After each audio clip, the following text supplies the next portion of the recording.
My brother hit me with his car in the middle of a family fight because, according to him, I always want to be the center of attention. And now my parents are threatening to disinherit me if I don't drop the charges. Oliver and I grew up in a quiet suburb of Atlanta. Our neighborhood was full of white houses with well-manicured gardens, where everyone knew everyone. During our childhood, my brother, 26M, and I, Charlotte, 28F, were inseparable. We played hide and seek in the backyard, shared horror stories under the covers, and dreamed of the day when we would both leave our small town to conquer the world. But, as often happens, adulthood arrived, and our lives took very different paths. While I studied hard to become an occupational therapist, Oliver seemed to drift through life. After leaving college at 20, he began working at any job he could find: convenience stores, restaurants, warehouses. No job lasted more than 6 months. At first, I tried to support him, encouraging him to find something he was really passionate about. But he rejected any attempt at help. His resentment began to grow as I started to excel in my career. While I was moving forward, he felt like he was being left behind. Things deteriorated a year ago at our cousin James's wedding. It was there that I realized how deep his resentment towards me was. I found him in the bathroom crying and staggering, with a bottle of whiskey. "You're the favorite, Charlotte," he said between tears. "You always have been. Nobody takes me seriously because you do everything perfect." His words left me frozen. I tried to console him, to explain that his perception was not fair. But something broke in our relationship that night. Since then, every family gathering became an emotional battlefield. 2 weeks ago, our parents organized a dinner to celebrate our mother's birthday. Our family home, located in a suburb surrounded by tall oaks and quiet streets, was the perfect place for family gatherings. I arrived early that day to help with the preparations. My mother was busy decorating the dining room table, while my father checked the grill in the backyard. For a moment, I almost forgot my worries. However, everything changed when Oliver arrived late, as always, with an expression that betrayed his bad mood. He had barely crossed the door when he threw a sarcastic comment: "Look who's here. The perfect daughter. Ready to remind us all how wonderful she is." I tried to ignore him, but my mother shot him a warning look. During dinner, Oliver continued with his comments. "It must be great to have a job where all you do is talk. That's a real career, Charlotte," he said with a bitter smile. My cousin Samuel, who was sitting next to me, tried to divert the conversation, but it was clear that Oliver was looking for a reaction. Finally, I lost my patience. "Oliver, if you have something to say, say it directly, instead of hiding behind passive-aggressive comments," I replied calmly. But that was enough to make him explode. He jumped up, throwing his chair to the floor. "You're a hypocrite, Charlotte. Your whole life is a farce. You think you're better than all of us, but you're nothing more than a fake." My mother tried to calm him down, but he left the house, slamming the door so hard that it resonated throughout the neighborhood. I don't know why I did it, but I followed him. Maybe it was guilt, or the desire to fix things. I found him in the garage, frantically looking for his car keys. "Oliver, please, don't do this. Let's talk," I said, keeping my distance. "Get lost, Charlotte. You've ruined enough tonight," he growled without even looking at me. "I just want to understand what's going on. It doesn't have to be like this," I insisted.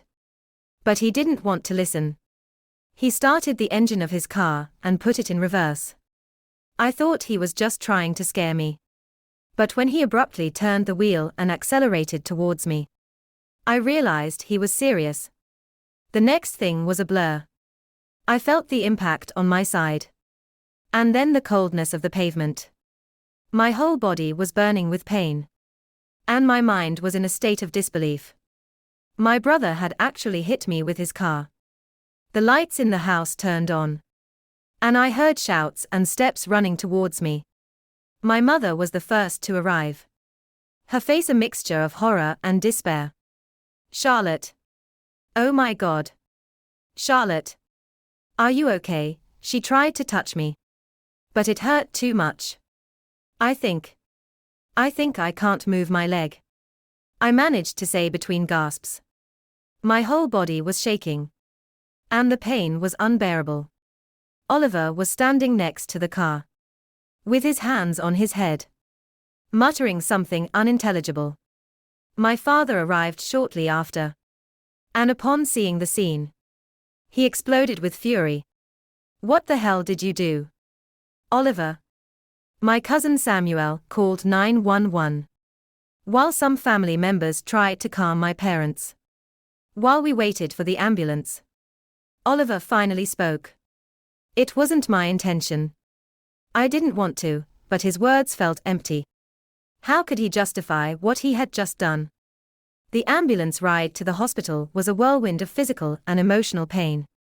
While the medical team stabilized my leg and administered something for the pain, I couldn't help but relive the moment over and over, the roar of the engine, the impact, the coldness of the pavement under my body, and Oliver's expression afterward. Was it remorse that I saw in his eyes? Or just fear for what he had done? When we arrived at the hospital, I was taken directly to the emergency room. A flurry of white lights and urgent voices surrounded me as the doctors assessed my injuries. The diagnosis came quickly: a fracture in the pelvis, a severe contusion on my side, and several cuts and bruises that would require stitches. I was informed that I would need weeks of rest, and probably months of physical therapy, to walk normally again. It was devastating. While I was lying on the stretcher trying to process everything, my father arrived at the hospital. He looked 10 years older, with a tired face and red eyes. He sat next to my bed and took my hand gently. "Charlotte. I'm so sorry. This should never have happened," he said in a whisper. His voice was trembling in a way I had never heard before. I called the police, and they took a preliminary statement from Samuel and some others. "Oliver has to face the consequences." The news left me frozen. On one hand, I knew it was the right thing to do. But on the other, the idea of involving the police against my own brother filled me with conflict. Before I could answer, my mother entered the room with a completely different expression, while my father seemed devastated. She looked tense, almost defiant. "Charlotte. Listen. This was an accident," she began, crossing her arms. "Oliver was upset. But he didn't mean to hurt you. It was a mistake. You can't let this get out of control." I felt my stomach turn with indignation. "A mistake? He hit me with his car. Mom. He could have killed me," my voice broke. And I couldn't stop the tears from rolling down my face. "I know. Honey. I know," she said, trying to soften her tone. "But he's your brother. Family is the most important thing. If you go ahead with this, you'll destroy his life. Is that what you really want? Do you really want to ruin your own brother?" Her words left me breathless. There I was, lying in a hospital bed with my body bruised and broken. And the only thing my mother seemed to care about was protecting Oliver. And my life. "Mom. Doesn't that count for anything?" I asked, trying to stay calm. Before she could respond, my father intervened. "Enough. Margaret. We're not going to justify what Oliver did. This has consequences." But my mother didn't stop. "You don't understand what this means for him. Charlotte. If you talk to the police, this will go on his record. How is he going to find a job? How is he going to rebuild his life? You can't do this to him. Tears filled my eyes again. But this time, they weren't tears of sadness, but of pure rage. I'm not the one doing this to him. Mom. It's him. Oliver made that decision when he decided to accelerate towards me. Later that night, while I was trying to rest, I received a text message from Samuel. Charlotte. I know this is difficult to hear, but you have to know. After they took you away in the ambulance, Oliver said that you deserved it. That you always push him to the limit. I can't stay silent. If you need my support, I'm here. I read the message over and over, my heart pounding.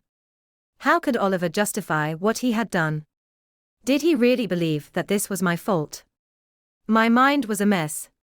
I knew I couldn't ignore what had happened, but the weight of family pressure was crushing me. The next morning, the police arrived at the hospital to take my official statement. 2 officers, a man and a woman, entered my room with serious but kind expressions. Miss Charlotte, we understand that this is difficult, but we need you to tell us what happened last night, one of them said. I looked at my father, who nodded firmly, and then at my mother, who avoided my gaze. I knew this moment was crucial. I had to decide whether to protect Oliver or myself. Finally, I took a deep breath and told them everything: how I had followed Oliver to the garage, how he was furious, how he had accelerated towards me without stopping. The officers took notes, asking me specific questions. Do you think he did it intentionally? They asked me. It took me a moment to answer. Yes, I said finally. I think he wanted to scare me, but he didn't care if he hurt me in the process.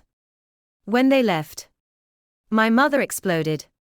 Charlotte, you can't do this. You're ruining your brother. How can you be so cruel? Cruel? I replied, raising my voice for the first time. Mom, I'm in a hospital bed because of him. I can't walk. And you think I'm the cruel one? That same afternoon, I was informed that Oliver had been arrested. My parents argued for hours in the waiting room. My father insisted that it was the right thing to do, while my mother cried, saying that I had betrayed the family. That night, while I was trying to fall asleep, I realized something: my family would never be the same. But I knew that I had done the right thing. Nobody deserved what Oliver had done to me, and protecting him would only perpetuate his behavior. The day after Oliver's arrest was chaotic. I had barely slept. My mother wouldn't stop sending me messages, begging me to drop the charges. My phone was constantly vibrating with notifications, missed calls, and messages from relatives who had already found out about what happened, some to offer me support, others to question my decision. Each message made me feel more trapped. My father, on the other hand, tried to stay firm. He arrived at the hospital early, bringing coffee and a couple of books. As if with small gestures, he could alleviate the emotional storm that we both knew was coming. He sat next to my bed and said, in a grave but calm voice, Charlotte, I'm proud of you. I know this isn't easy, but what you did was brave. Oliver needs to learn that his actions have consequences. However, even with his support, I couldn't help but feel torn. I thought of Oliver, sitting in a cell, probably furious with me. I thought of my mother, who seemed more concerned about her troubled son than about the fact that I was in a hospital bed with a fractured pelvis. And most of all, I thought about the family, how we had reached this point. Later that morning, I received an unexpected visit. My cousin Samuel, who had been present during the incident, entered my room with an expression of concern. He sat in the chair next to my bed, and after a long sigh, He began to speak. Charlotte, I have to tell you something. And I don't know if it's going to help you or if it's going to make you feel worse. But I think you need to know, he said, looking at his hands. After you were taken away in the ambulance. Oliver started shouting. He was saying things like you deserved it. That you always provoke him. He even went as far as to say that you should have learned not to get in his way. I felt a knot in my stomach. Although a part of me already suspected that Oliver was not sorry. Hearing those words made it much more real. Samuel continued. Listen.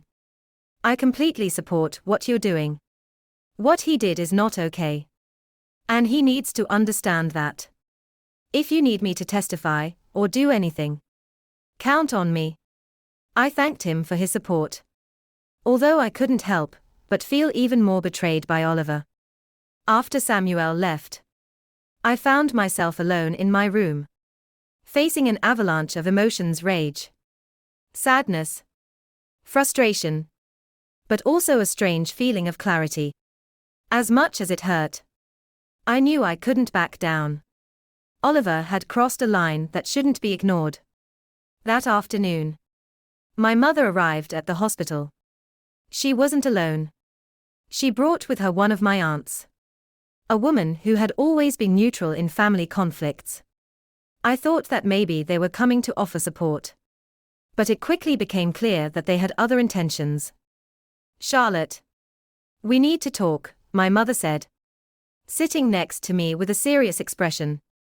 My aunt stood with her arms crossed, as if she was there to back my mother up. Oliver is devastated, my mother continued. What he did was wrong. But we all know that it wasn't intentional. He would never want to hurt you for real. Don't you think he has suffered enough? I remained silent, waiting for her to say something else. But what came next left me completely frozen. Your father and I have been talking. And if you don't drop the charges, we will have to take action. We don't want to reach this point. But family comes first. And if you decide not to act as part of this family, then we will have no other option. What are you saying, Mom? I asked. Although I already guessed the answer. If you go ahead with this, we will disinherit you, she said finally. With a coldness that left me speechless. We don't want to do it. But you are letting your pride destroy this family. For the first time in this whole process, I felt completely alone. Even with the support of my father and Samuel. My mother's threat was a low blow. Although I had never cared too much about my parents' money, the simple fact that they were willing to take that measure broke my heart. I can't believe what I'm hearing, I replied, trying to stay calm. My pride. Mom? Oliver almost killed me. I'm here in this hospital bed because he couldn't control his anger. And you're more worried about protecting him than about what he did to me. Charlotte. You don't understand, my mother said, with a mixture of frustration and desperation. Oliver is going through a very difficult time. You have always been strong. We knew you could overcome this. But he is not like you. If you do this to him, I don't know if he will be able to recover. I stared at her, unable to understand how she could justify Oliver's actions in that way. It's not my job to protect him from the consequences of his own actions, I said finally, my voice trembling. If he doesn't face what he did, he will never change. After they left, I felt exhausted, both physically and emotionally. My mother had made it clear where her loyalties lay. And although it hurt, it also gave me a strange feeling of liberation. I knew that I could never please her. Not when it came to Oliver. The only thing I could do was protect myself. Later that night, my father returned to the hospital. I told him what my mother had said. And although he tried to hide it, I could see the pain on his face. I can't control what your mother does, Charlotte, he said, taking my hand. But I want you to know that I'm on your side. No matter what happens, I will always support you. That night, as I was trying to sleep, I made a decision. As much as it hurt, I knew I had to go ahead with the complaint. Not just for myself, but because Oliver needed to face what he had done. It was the only way to break the cycle. The days following Oliver's arrest were a whirlwind. While my body tried to recover from the injuries, my mind was trapped in a constant swirl of thought. Each conversation with the family seemed to add more pressure. And each decision I made moved me further away from what had once been my emotional home. Oliver's first preliminary hearing was scheduled for the following week. Samuel and my father attended with me as support. My mother, however, sat on the other side of the room, next to Oliver. When I saw her take his hand while he avoided looking at me, I felt a pang of pain.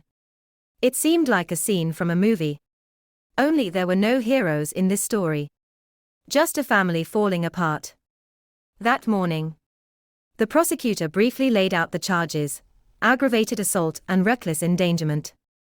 When Oliver's lawyer spoke, he tried to minimize what happened. This was not an act of malice. It was an unfortunate accident derived from a family dispute, he argued.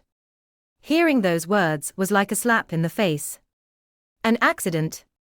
Were they really trying to justify it that way? When it was my turn to testify, I got up, even though the pain in my pelvis still made it difficult for me to move. I took a deep breath and spoke as clearly as possible. Oliver accelerated towards me that night. He knew I was in his way. And yet he decided not to stop.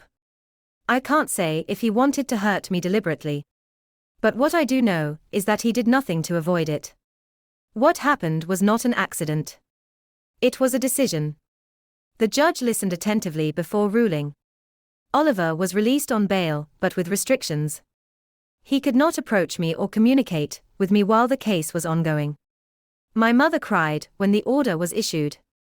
And I could hear her whisper, "This isn't fair."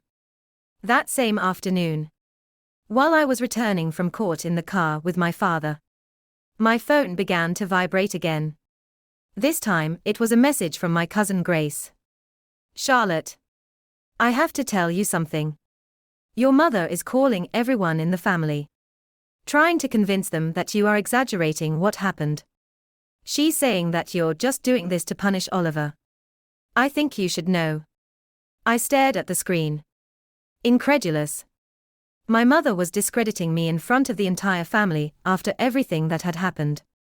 I felt like the ground under my feet was crumbling once more. "What's wrong, honey?" my father asked. Noticing my expression, I showed him the message. And he sighed deeply, running a hand through his hair. "Your mother is blinded by her guilt and her favoritism towards Oliver. I don't know how we got to this. But you have to stay strong. Charlotte, this is not your fault." That night, I received an unexpected call from my younger sister, Elle. Although she had not been at the dinner, she already knew everything that had happened. And she had always been more neutral in family conflicts. But this time, she seemed genuinely concerned. "Charlotte, I want you to know that I'm with you," she said. "I can't believe what Oliver did. And even less what Mom is saying about you. But I also want to warn you that this is not going to get better anytime soon. The family is divided. And Mom is doing everything possible to get people on her side." "What do you mean?" I asked. Although I had an idea.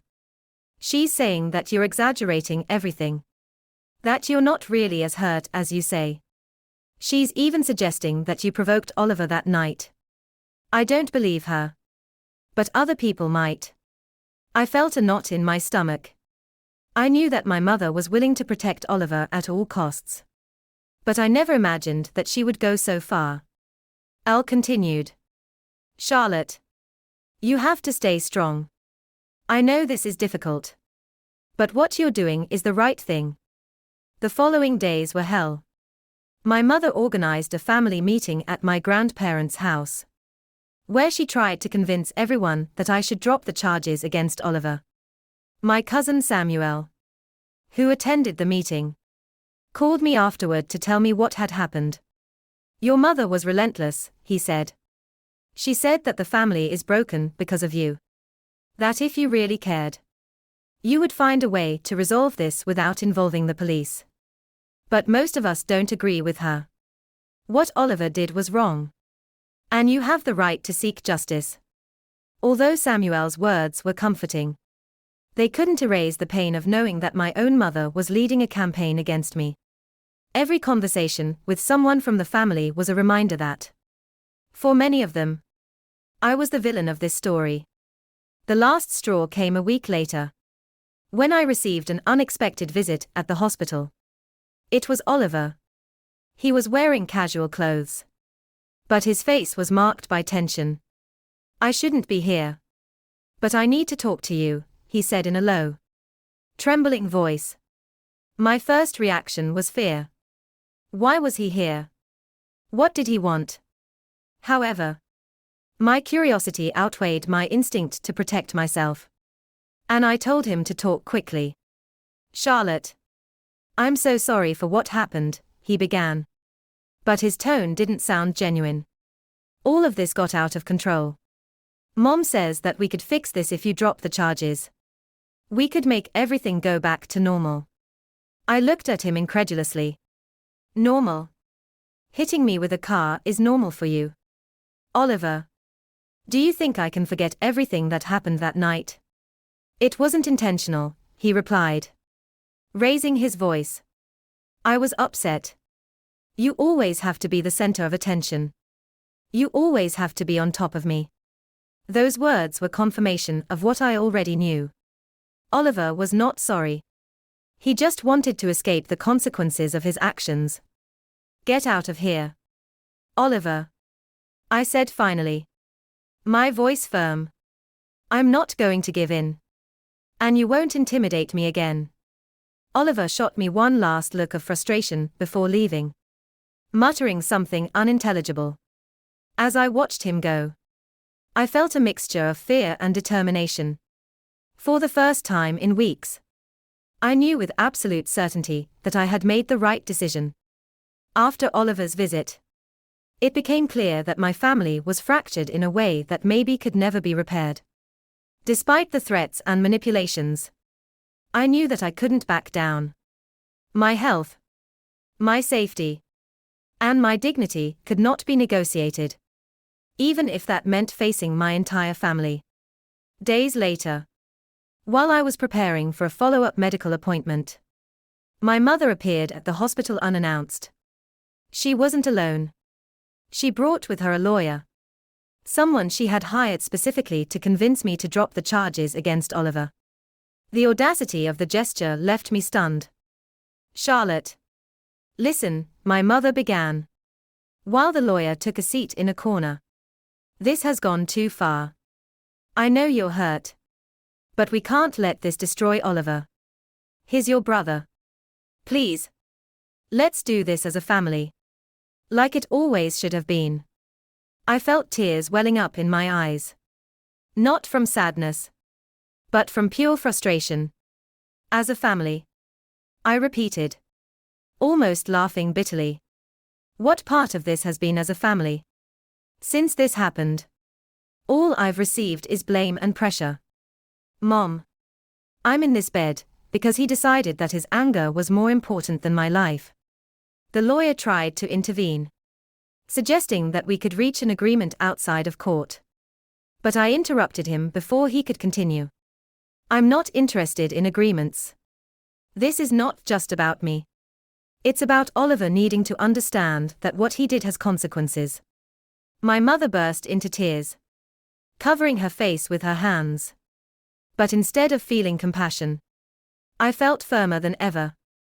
Her crying was another tactic, one that I was no longer willing to tolerate. "I want you to leave, Mom," I said calmly, "and take your lawyer with you. I'm not going to change my mind."